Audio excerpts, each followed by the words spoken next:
used to appoint market police. And the market police will be moving around in the market. And if anyone was caught with money which was not the correct weight or purity, right there in the market you would be tried, right there in the market you would be sentenced, right there in the market you would be punished.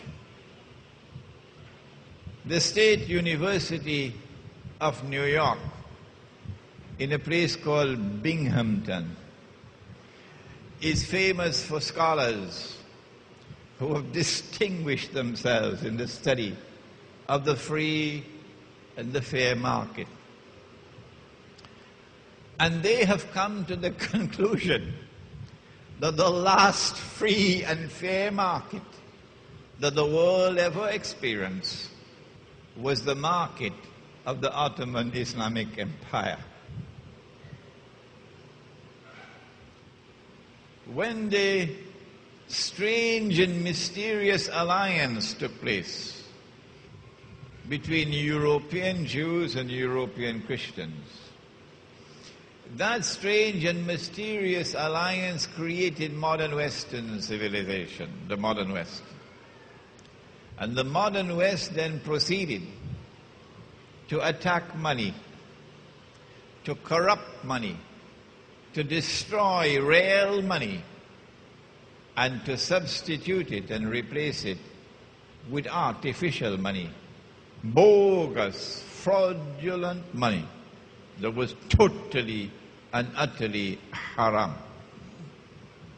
If only we could get the muftis of Islam to understand that. They listen to me, but it goes through one ear and it goes out through the other. They've been listening to me for years now, and they're saying, no, Imran is wrong. Imran is wrong. What they did was to remove gold and silver from the market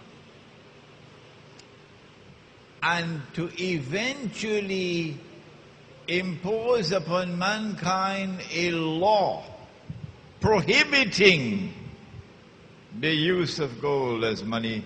You probably, some of you hearing this for the first time, that it is now prohibited by international law to use a gold dinar as money, but Allah and His Messenger have ordained as money. They began the process of corrupting money with the creation of the Bank of England at the end of the 17th century. We cannot today give you the history. It's a very interesting history of the stages through which they went through, but Dedzal works carefully, inch by inch. And he does not want your eyes to open to understand what he is doing. So he eventually gave you television that will put you to sleep.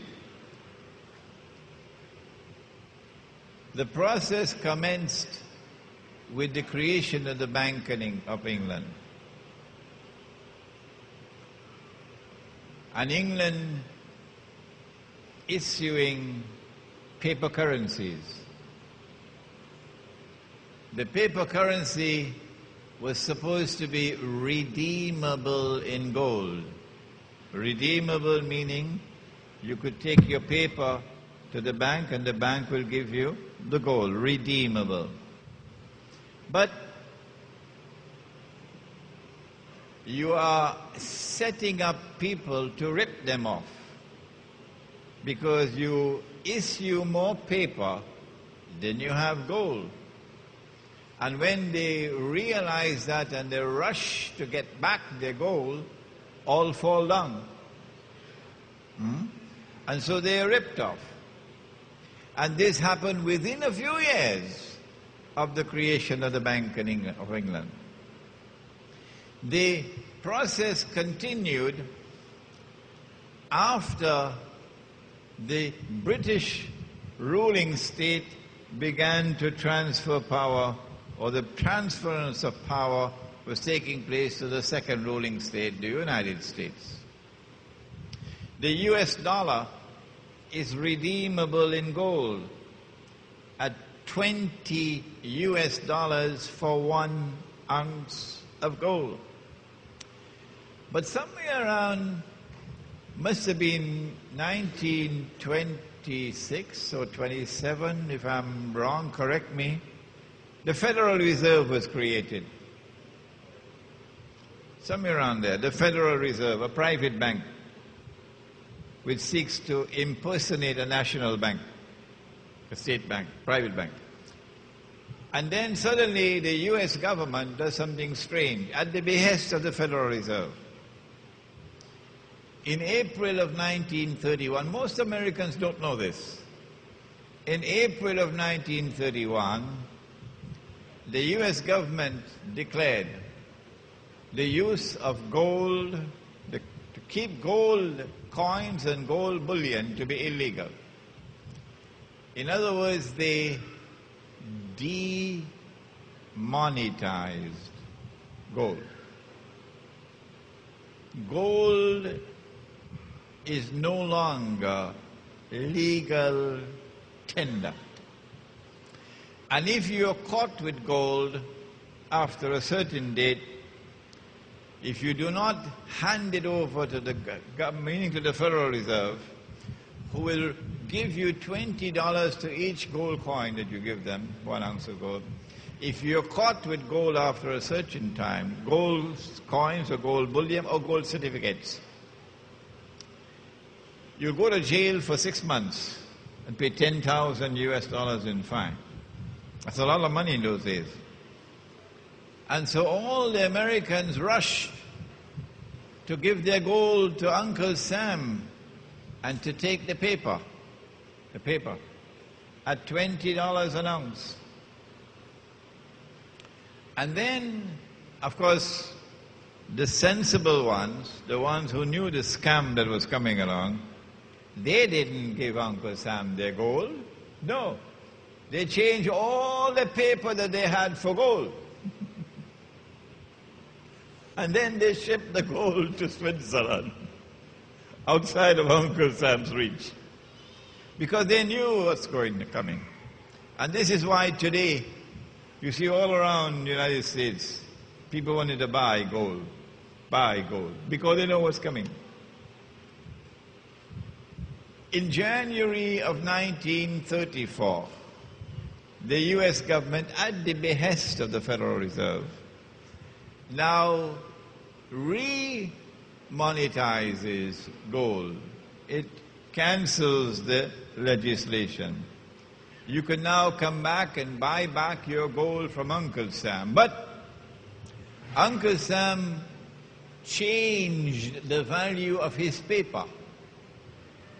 His paper was $20 to 1 ounce of gold. And Uncle Sam decided from this day it'll now be 35. 35. I'm telling you this story so you could understand what Allah is saying in the Quran when He said, وَلَا تَبْخَسُ النَّاسَ أَشْيَاءَهُمْ. And He said it 3 times in the Quran. So we rushed to buy back our gold from Uncle Sam. And we paid him $35 an ounce. After the American people had bought back their gold, Uncle Sam was left with 41% of the wealth of the country in his pocket. By the simple expedient of devaluing the money, by the simple expedient of devaluing the paper, the American government ripped off the American people to the tune of 41% of their wealth.